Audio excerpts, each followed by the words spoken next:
Arrêtez-vous un instant et écoutez bien. Ce que je m'apprête à vous dire pourrait sembler absurde, mais c'est la vérité absolue. Tout ce que vous avez appris sur le succès est faux.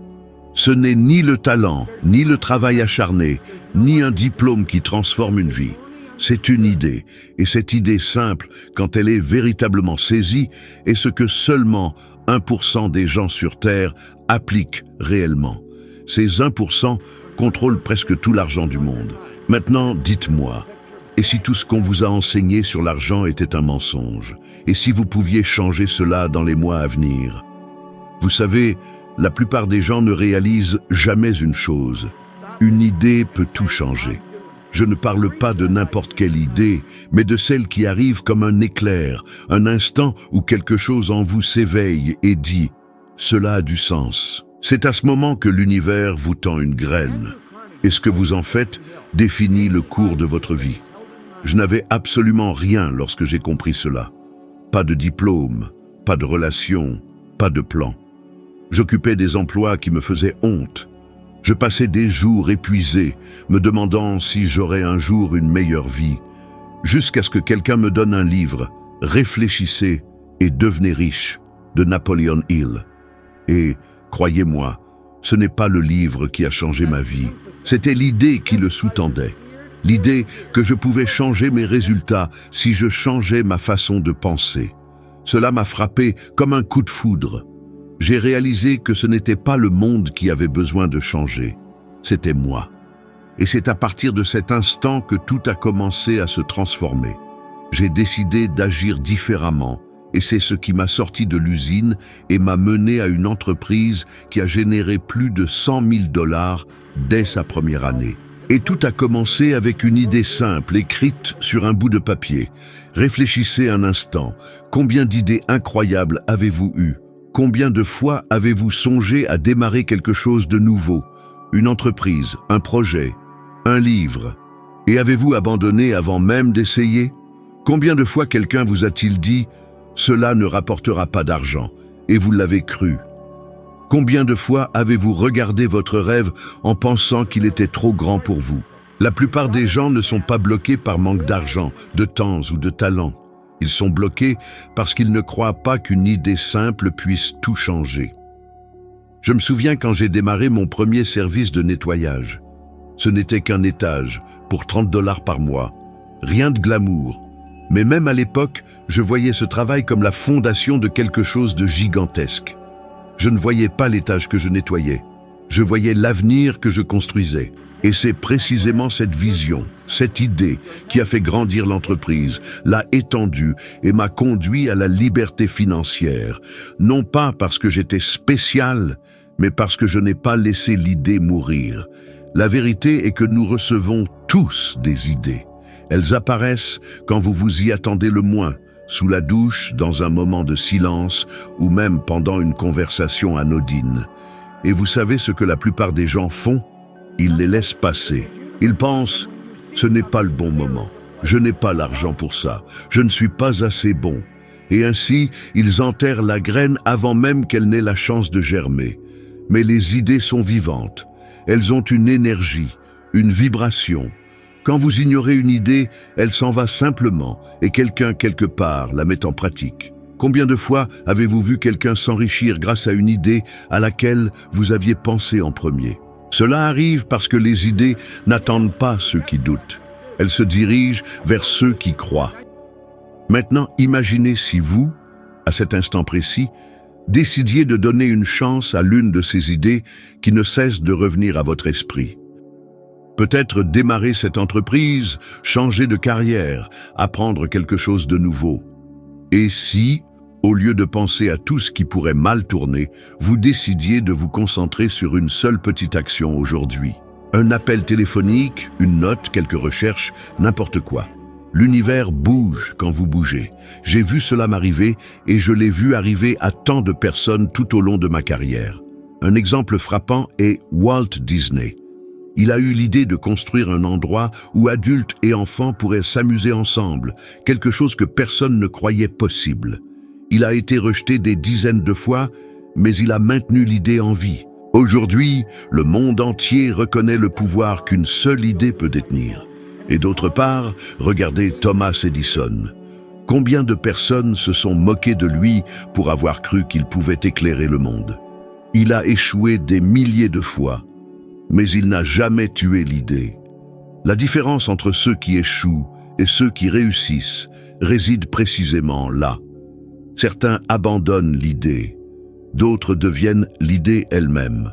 L'esprit humain est un champ fertile, mais il faut prendre soin de ce que l'on y plante. Quand une idée naît, elle est fragile comme une petite graine. Elle a besoin d'attention, de répétition et de foi. Et lorsque vous décidez de l'arroser de pensées positives, d'actions quotidiennes et de persévérance, elle grandit et commence à porter ses fruits. Je veux que vous réfléchissiez.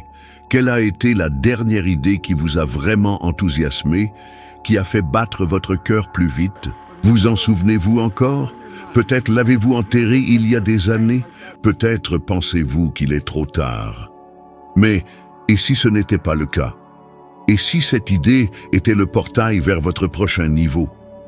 Prenez un morceau de papier maintenant et écrivez cette idée.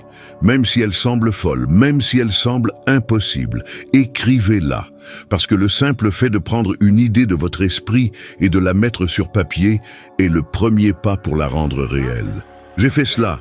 Et à partir de ce moment, mon esprit a commencé à travailler en ma faveur. Votre concentration se déplace, les opportunités apparaissent, les bonnes personnes émergent, et ne vous y trompez pas, ce n'est pas une coïncidence, c'est une loi.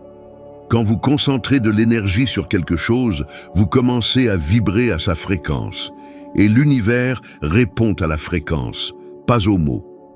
C'est pourquoi 1% des gens vivent dans l'abondance. Ils n'attendent pas la chance, ils créent leur propre chance. Alors je vous demande, combien de fois enterrerez-vous une idée avant de réaliser que vous enterrez aussi votre propre avenir? Vous n'avez pas besoin d'un plan parfait, vous n'avez pas besoin de tout comprendre, vous avez juste besoin de croire suffisamment pour faire le premier pas. L'idée est le point de départ, l'action est le carburant, et la foi est ce qui maintient la flamme allumée jusqu'à ce que le résultat apparaisse. Les gens me regardent aujourd'hui et pensent que tout a été facile, mais ce ne fut pas le cas. Il y a eu des nuits où j'ai douté, où j'ai pensé abandonner, où je me suis senti perdu. Mais chaque fois que je suis revenu à cette idée originale, je me suis souvenu, c'est ce qui me portera en avant. Et cela n'a jamais failli. Les idées sont comme le vent. On ne les voit pas, mais on les sent passer. Et si vous avez le courage de suivre leur souffle, elles vous mèneront à des endroits que vous n'auriez jamais imaginé atteindre. Pendant des années, j'ai cru que pour réussir, il fallait être très intelligent, travailler plus dur que tout le monde, sacrifier le repos, la famille et même sa propre paix. J'ai grandi en entendant que l'argent était pour les plus intelligents, pour ceux qui avaient étudié dans les meilleures écoles et avaient les bonnes relations. Et c'est ainsi que j'ai commencé à vivre, en croyant que si je faisais suffisamment d'efforts, un jour tout changerait. Mais peu importe à quel point je travaillais, l'argent me filait toujours entre les doigts. Je vivais fatigué, frustré, et pourtant piégé dans la même réalité. Jusqu'au jour où j'ai réalisé que le problème n'était jamais dans mon effort, mais dans ma façon de penser. Les gens croient que plus vous travaillez, plus vous méritez de gagner. Mais la vérité est que le monde ne paie pas l'effort, il paie la valeur. Et la valeur naît de la conscience.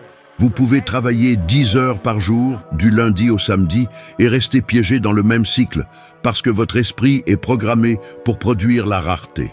C'est comme essayer de mettre du carburant dans une voiture avec un réservoir percé. Vous vous épuisez, mais vous n'atteignez jamais votre destination. J'ai connu des hommes et des femmes brillants, de vrais génies, qui pouvaient à peine payer leurs factures. Et j'ai aussi connu des gens simples, sans diplôme, qui ont bâti des fortunes. Cela m'a intrigué. Pourquoi certains semblaient attirer les opportunités avec aisance, tandis que d'autres luttaient toute leur vie sans jamais y arriver? La réponse m'a frappé comme un coup de poing. Le succès n'est pas dans l'intellect, il est dans le paradigme. Le paradigme est l'ensemble des croyances qui gouvernent votre comportement. Et la plupart des gens vivent sous des paradigmes hérités qui limitent leur potentiel. Si on vous a appris que l'argent est difficile, qu'il est pour quelques privilégiés, que vous devez souffrir pour le mériter, alors c'est exactement ce que votre vie reflètera. Vous pourriez dire que vous voulez la prospérité, mais si au fond de vous, vous nourrissez de la culpabilité, de la peur ou des croyances de rareté, votre subconscient sabotera toute tentative de changement. J'ai vécu cela. Je croyais que pour gagner plus, je devais travailler plus. Et plus je travaillais, plus je devenais fatigué, plus les problèmes s'accumulaient, et moins je voyais de résultats. Jusqu'au jour où, épuisé, j'ai réalisé que l'effort physique n'était pas la solution. C'était comme ramer à contre-courant. J'avais besoin d'aligner mon esprit avec la bonne idée. Et quand j'ai fait cela, tout a commencé à couler. Les gens me demandaient « Qu'avez-vous fait de différent ?» Et je répondais « Rien, j'ai juste commencé à penser différemment. » Cela semble simple, mais c'est ce qui change tout. Lorsque vous changez votre façon de penser, le monde commence à réagir différemment. Vous commencez à voir des opportunités là où vous ne voyiez que des obstacles. Vous attirez des personnes, des idées et des circonstances qui vibrent à la même fréquence que votre nouvelle conscience. Il y a un fait intéressant issu de la recherche sur le comportement humain et l'argent. La plupart des gens qui gagnent à la loterie perdent tout en quelques années. Et savez-vous pourquoi? Parce que l'argent change, mais le paradigme, non. Le subconscient est toujours programmé pour la rareté. Il fait donc tout pour revenir à l'état qu'il considère comme normal. L'inverse est également vrai. Il y a des gens qui ont tout perdu et ont reconstruit leur fortune parce qu'en eux, le paradigme était celui de l'abondance. C'est pourquoi le vrai succès ne vient jamais de l'extérieur. Il commence dans l'esprit. Je me souviens du moment où j'ai réalisé que j'étais bloqué avec des idées qui n'étaient même pas les miennes. Des croyances héritées de mes parents, de l'école, de la société. L'argent ne pousse pas dans les arbres. Eh bien, si c'était facile, tout le monde serait riche. Il faut suer sang et eau pour le mériter. Toutes ces phrases me semblaient être des vérités absolues, mais elles n'étaient que des programmes mentaux qui me maintenaient dans la limitation. Le jour où j'ai décidé de remettre cela en question, ma vie a commencé à changer. J'ai commencé à observer les personnes qui réussissaient.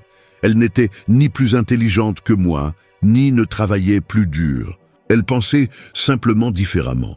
Alors que la plupart disaient « je ne peux pas », elles demandaient « comment puis-je faire ?» Tandis que beaucoup se plaignaient de ce qu'ils n'avaient pas, elles se concentraient sur la création de ce qu'elles désiraient. Et ce changement de perspective modifie tout, car l'énergie va là où l'attention se porte. Pensez-y. Votre situation financière actuelle est le reflet exact de ce que vous croyez de l'argent. Si vous le croyez rare, vous passerez votre vie à le prouver. Si vous le croyez abondant, vous commencerez à le voir apparaître dans des endroits que vous n'auriez jamais imaginés auparavant. Ce n'est pas de la magie, c'est une question de perception. Lorsque vous modifiez votre fréquence mentale, votre cerveau commence à percevoir des opportunités qui étaient auparavant invisibles. C'est de la science, pas une coïncidence. Des recherches fascinantes de l'université de Stanford montrent que les personnes dotées d'un état d'esprit de croissance, celles qui croient pouvoir apprendre et s'améliorer, tendent à réussir dans divers domaines de la vie. L'esprit façonne la réalité. Il en va de même pour la richesse. Ce n'est pas une question de chance, mais de perception et de programmation mentale. Je l'ai appris à mes dépens. Pendant des années, j'ai cru qu'être intelligent suffisait. Mais l'intelligence sans conscience est comme une carte sans direction. Vous pouvez tout savoir, mais si votre paradigme dit « je ne le mérite pas », rien ne s'épanouira. J'ai dû accepter que le succès était un état interne avant d'être un résultat externe. Alors je vous pose la question, que croyez-vous vraiment de l'argent? Qu'il est difficile à obtenir? Qu'il corrompt? Qu'il n'est destiné qu'à une poignée d'élus? Si ces croyances sont en vous, elles dictent les limites de votre vie financière. Le premier pas vers la liberté est de remettre en question tout ce que vous avez appris. L'esprit humain est comme un thermostat. Peu importe l'argent que vous gagnez, il essaie toujours de vous ramener au point qu'il considère confortable. Si vous voulez élever votre niveau de vie, vous devez ajuster votre thermostat mental. Vous devez élever la température de votre conviction, de votre estime de soi, de votre vibration, car l'argent n'est qu'un reflet de votre état intérieur. Et c'est pourquoi 1% des gens contrôlent presque toute la richesse mondiale. Ce n'est pas de la chance, ce n'est pas le hasard, c'est de la conscience. Ils ont compris que le monde extérieur n'est qu'un miroir du monde intérieur. Alors que 99% réagissent à ce qu'ils voient, 1% crée ce qu'ils souhaitent voir. Vous pouvez changer votre histoire, peu importe votre âge, votre origine ou ce qui s'est passé dans le passé. Rien de tout cela ne définit votre avenir. Ce qui le définit, c'est ce que vous croyez possible maintenant, parce que, à partir de cet instant, votre paradigme peut commencer à être reprogrammé. Et quand cela arrive, le monde entier change de couleur. Tout commence à couler, et vous comprenez enfin que la richesse n'a jamais été à l'extérieur. Elle a toujours été en vous, attendant d'être éveillée. Pendant une bonne partie de ma vie, j'ai vécu en essayant de plaire à tout le monde. Je travaillais dur, je faisais ce que les autres attendaient de moi, et pourtant, quand je posais ma tête sur l'oreiller le soir, je ressentais un vide que je ne pouvais expliquer. Je ne vivais pas. J'existais simplement au sein des attentes des autres. Et la vérité est qu'il y a des millions de personnes qui vivent ainsi aujourd'hui. Elles respirent, bougent, mais sont piégées dans une prison invisible appelée l'approbation. Elles ne le réalisent pas, mais c'est l'un des plus grands voleurs de liberté et de prospérité qui existent. Je me souviens d'un jour particulier. J'étais au fond d'un auditorium bondé, rempli de personnes confiantes, et je me sentais complètement déplacé. Sur scène, un homme parlait avec une telle assurance qu'il captait l'attention de tous. Je l'ai regardé et j'ai pensé, si je pouvais parler comme lui, si j'avais ce courage, tout changerait pour moi. Mais ce que je ressentais, au fond de moi, c'était la peur. La peur d'avoir l'air ridicule, la peur d'être jugé, la peur de montrer qui j'étais vraiment. Et puis il a dit quelque chose qui m'a transpercé le cœur comme un éclair. Si vous voulez être libre, vous devez être vous-même. Cette phrase a résonné dans mon esprit pendant des jours. C'était comme si quelqu'un avait allumé une lumière dans une pièce sombre. J'ai réalisé à cet instant que ma vie jusque-là avait été une tentative constante de me fondre dans des moules créés par d'autres personnes. Des moules qui n'avaient rien à voir avec moi. Je portais des masques pour être accepté, je disais ce que je pensais qu'ils voulaient entendre, je me faisais tout petit pour ne pas déranger. Et en essayant d'être ce que les autres voulaient, j'avais oublié qui j'étais vraiment. C'est un schéma qui commence tôt. Enfant, on nous apprend à rechercher l'approbation. Nous faisons ce que nos parents veulent, ce que les professeurs exigent, ce que la société applaudit. Et sans le réaliser, nous grandissons avec la peur de déplaire. Cette peur nous accompagne à l'âge adulte, dans les relations, au travail, dans les décisions. La plupart des gens ne choisissent pas ce qu'ils veulent. Ils choisissent ce qui est sûr, ce qui est acceptable. Et cette sécurité, c'est la même chose qu'une cage dorée. Mais connaissez-vous le prix de cela ? La médiocrité. Lorsque vous vivez en essayant de plaire aux autres, vous ne découvrez jamais ce qui vous anime vraiment. Vous ne trouvez jamais votre but. Vous pourriez même atteindre ce qu'ils appellent le succès, mais il manquera toujours quelque chose, parce que ce n'est pas votre succès. C'est le succès que les autres attendaient de vous. J'ai vécu ainsi pendant des années. J'avais peur de m'exposer, peur d'être critiqué, peur d'échouer, et à cause de cela, je suis resté petit. Je pensais être humble, alors qu'en réalité, je me cachais. L'humilité ne consiste pas à se rabaisser. Elle consiste à reconnaître sa puissance sans avoir besoin de prouver quoi que ce soit à qui que ce soit. Le jour où j'ai décidé d'arrêter d'essayer de plaire au monde fut le jour où j'ai commencé à vivre. Ce fut le jour où j'ai réalisé qu'être rejeté pour ce que l'on n'est pas fait bien moins mal qu'être accepté pour ce que l'on prétend être. Et c'est alors que l'argent, les opportunités et la liberté ont commencé à apparaître. Parce que l'abondance ne coule pas vers ceux qui vivent dans la peur, elle coule vers ceux qui ont le courage d'être authentiques. La grande vérité est que la peur du rejet paralyse plus de gens que n'importe quel manque d'argent. Combien d'idées meurent chaque jour parce que quelqu'un a peur de ce que les autres penseront? Combien de carrières sont abandonnées parce que quelqu'un a dit « c'est fou ». Combien de relations sont maintenues par peur d'être seules? Le monde est rempli de gens qui ont renoncé à leurs propres rêves, juste pour maintenir l'approbation de ceux qui ne se souviennent même plus d'eux. Je me souviens du jour où j'ai décidé de parler en public pour la première fois. J'étais terrifié, mes mains suaient, ma voix tremblait, mon cœur semblait vouloir sortir de ma poitrine. Je me suis regardé dans le miroir et j'ai failli rire nerveusement. Mais il y avait quelque chose en moi qui disait « tu dois faire ça ». Alors j'y suis allé. Ce fut terrible au début. Je trébuchais sur mes mots. J'avais l'impression que j'allais m'évanouir. Mais j'ai continué. Et savez-vous ce qui s'est passé? Personne n'a ri. Personne ne m'a jugé. Au contraire, j'ai vu des gens se connecter avec ce que je disais. Et à cet instant, j'ai réalisé que ma voix avait de la valeur. Non pas parce qu'elle était parfaite, mais parce qu'elle était vraie. La liberté commence lorsque vous comprenez que vous ne devez rien à personne, sauf à votre propre vérité. Les gens jugeront de toute façon. Si vous êtes audacieux, ils vous traiteront d'arrogant. Si vous êtes réservé, ils vous traiteront de faible. Alors, pourquoi gaspiller de l'énergie à essayer de plaire à ceux qui ne comprendront jamais votre cheminement? Il est impossible d'être libre et de dépendre de l'approbation des autres en même temps. Et voici une pensée qui peut changer votre perspective. La peur d'être jugé est une illusion. Les gens sont tellement préoccupés par leur propre peur qu'ils prêtent rarement attention aux vôtres. Ils voient ce que vous projetez, et si vous projetez de la confiance, même en ressentant de la peur, le monde vous percevra comme fort. L'authenticité a un pouvoir magnétique. Elle attire les opportunités, les gens et les situations qui vibrent à la même fréquence.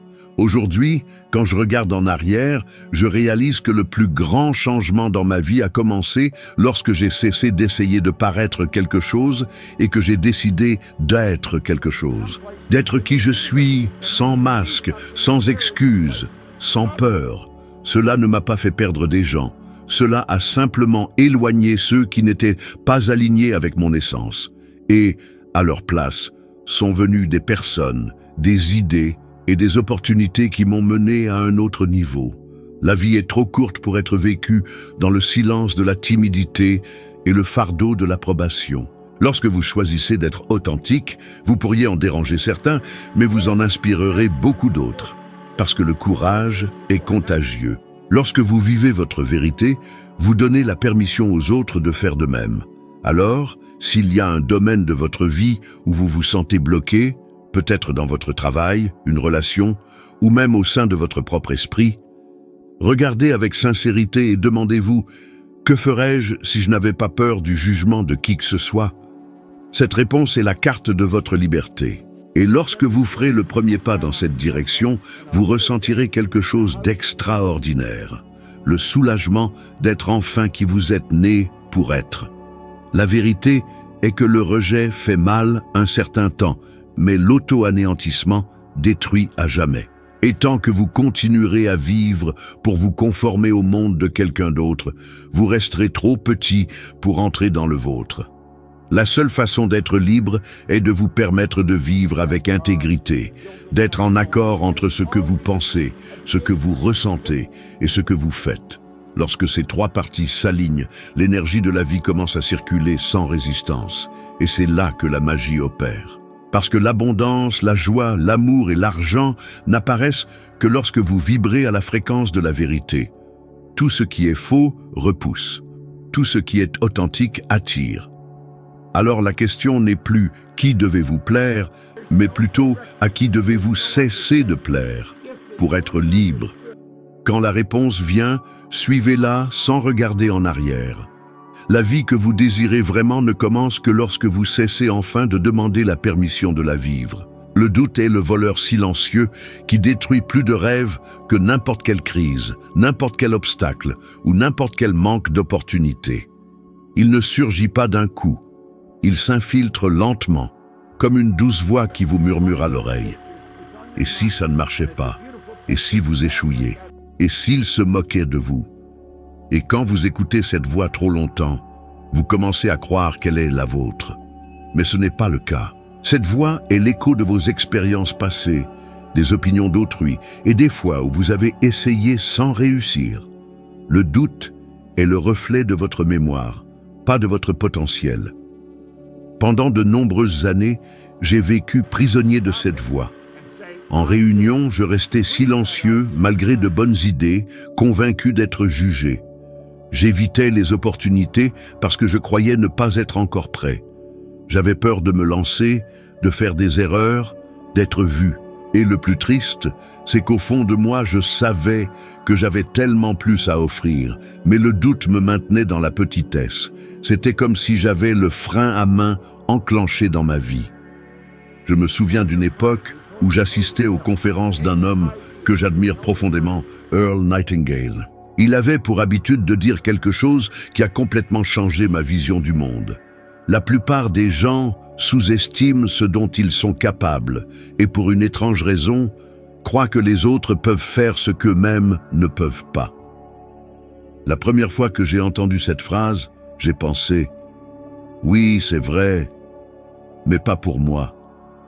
Je croyais qu'il parlait d'autres personnes, des personnes meilleures, mieux préparées. Jusqu'au jour où j'ai réalisé que c'était précisément de moi qu'il parlait. J'étais l'exemple vivant de quelqu'un qui sous-estimait son propre pouvoir et surestimait celui des autres. Et cette prise de conscience m'a frappé comme une onde de choc. Le doute crée une prison sans barreaux. Vous vous convainquez que vous êtes libre, mais chaque fois que vous essayez d'aller plus loin, il vous tire en arrière. Combien de fois avez-vous voulu commencer quelque chose et avez-vous abandonné avant même d'essayer? Combien de fois une idée brillante vous est-elle venue pour que vous l'enterreriez avec des pensées comme « Je ne suis pas assez bon, ce n'est pas encore le bon moment, qui suis-je pour faire ça ?» C'est ainsi qu'opère le doute. Il vous convainc que c'est de la prudence, alors qu'en réalité, c'est de la peur déguisée. Quand j'ai décidé d'ouvrir ma première entreprise, je n'y connaissais rien. Aucune expérience, aucune connaissance technique, juste le désir. Et bien sûr, le doute est venu de plein fouet. Je me souviens de ma tête qui me disait « Tu n'y comprends rien, tu vas échouer ». Et vous savez ce que j'ai fait? J'ai dit oui quand même. Je l'ai fait avec la peur, avec l'incertitude, avec l'insécurité. Et ce fut la meilleure décision de ma vie, parce que chaque erreur que je faisais tuait un peu de ce doute. Le doute ne disparaît pas avant l'action, il disparaît dans l'action. Les gens qui réussissent ne sont pas ceux qui ne doutent jamais. Ce sont ceux qui agissent malgré le doute. C'est la différence entre ceux qui créent et ceux qui attendent. Parce qu'attendre est confortable, mais agir est libérateur. Chaque pas que vous faites vers votre objectif est un message à l'univers disant « Je crois ». Et l'univers y répond sans relâche, toujours. Il y a un piège mental qui détruit plus de projets que l'échec lui-même. Le perfectionnisme. Vous vous dites que vous n'êtes pas encore prêt, que vous avez besoin de plus de connaissances, de plus de temps, de plus de courage. Mais ce « encore » n'arrive jamais. Le doute trouvera toujours une raison de vous maintenir exactement là où vous êtes. L'esprit humain est expert dans la création d'excuses pour éviter l'inconfort. Pourtant, l'inconfort est le berceau de la transformation. Aucune croissance ne se produit sur le terrain de la certitude. Je me souviens d'une conférence où, pour la première fois, j'ai décidé de parler devant un large public. La peur était paralysante. Mes mains transpiraient, mon cœur battait la chamade. J'ai pensé abandonner de nombreuses fois. Mais quelque chose en moi m'a dit « Si tu ne le fais pas aujourd'hui, tu continueras à fuir pour le reste de ta vie. » Alors je suis monté sur scène. Et quand j'ai ouvert la bouche, quelque chose a changé. Les mots sont sortis, peut-être hésitants au début, mais chaque phrase prononcée me libérait davantage. À la fin, les gens ont applaudi, certains ont pleuré, Et j'ai réalisé que la peur qui me retenait n'était pas réelle. Elle ne semblait réelle que tant que j'y croyais. Voilà ce que fait le doute. Il crée des monstres dans votre esprit et vous fait combattre des ennemis qui n'existent pas. Et pendant que vous combattez ces fantômes, la vie passe, les opportunités passent, le temps passe. Et un jour, vous réalisez que le plus grand coup du doute n'est pas ce qu'il vous empêche de faire, mais ce qu'il vous empêche de devenir. Des études montrent que 85% des inquiétudes des gens ne se matérialisent jamais. Cela signifie que la plupart des peurs qui vous paralysent sont de pures illusions. Et pourtant, vous les laissez déterminer votre destin. Le doute est un choix inconscient, mais un choix tout de même. Et son antidote est l'action. Par conséquent, je veux vous proposer quelque chose de pratique, de simple mais puissant. Pendant les 7 prochains jours, choisissez une chose que vous avez repoussée par peur. Il peut s'agir de parler à quelqu'un, de demander une chance, de commencer un projet, de publier quelque chose sur les réseaux sociaux, de faire un pas qui vous effraie. Faites-le, même si vous tremblez. Le premier jour sera le plus difficile. Le deuxième, vous hésiterez mais vous ressentirez moins de peur. Le troisième, vous remarquerez que quelque chose change. D'ici le 4e, votre esprit commencera à s'apaiser. Et le 7e, vous regarderez en arrière et réaliserez que le doute a perdu son pouvoir. Parce que la peur ne disparaît pas quand vous l'évitez, elle disparaît quand vous l'affrontez. J'ai appris, après une longue période, que le doute est le prix de l'expansion. Chaque fois que vous grandissez, il apparaît pour tester si vous croyez vraiment ce que vous dites. Mais une fois que vous réussissez le test, l'univers vous récompense avec clarté, confiance et de nouveaux chemins. Le doute n'est pas un ennemi, c'est un indicateur que vous êtes sur le point de dépasser une limite interne. Aujourd'hui, quand quelque chose me fait peur, je sais déjà, c'est un signe que je suis sur la bonne voie. La peur est le dernier gardien avant la liberté. Et quand vous franchissez cette porte, vous découvrez que la vie que vous avez toujours désirée était juste là, de l'autre côté du doute. Alors, réfléchissez maintenant. Qu'avez-vous manqué de faire ces derniers mois à cause de l'incertitude? Combien de portes n'avez-vous pas ouvertes par peur de ce qui pourrait arriver? Et, plus important encore, qu'avez-vous perdu à cause de cela? Écrivez cela, regardez le doute dans les yeux et décidez que cette fois, ce sera différent. Vous pouvez continuer à alimenter la peur ou vous pouvez commencer à la tuer, un acte de courage à la fois. Parce que la vérité est simple. Le doute n'a de pouvoir que sur ceux qui restent immobiles. Et le moment où vous décidez d'agir, même avec la peur, est le moment où l'univers comprend enfin que vous êtes prêt. Et quand vous êtes prêt, tout commence à se produire.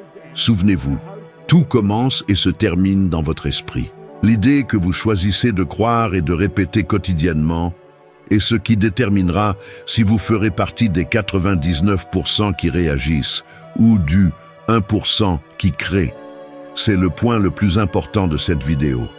Vous devenez ce que vous répétez, pensez et croyez. Et si vous voulez gravir un échelon supplémentaire dans votre évolution de la sagesse, la prochaine vidéo, apparaissant sur votre écran, vous montrera exactement comment devenir 1% meilleur que vous ne l'êtes maintenant. Merci d'avoir investi votre temps dans votre propre transformation. Je vous retrouve dans la prochaine vidéo.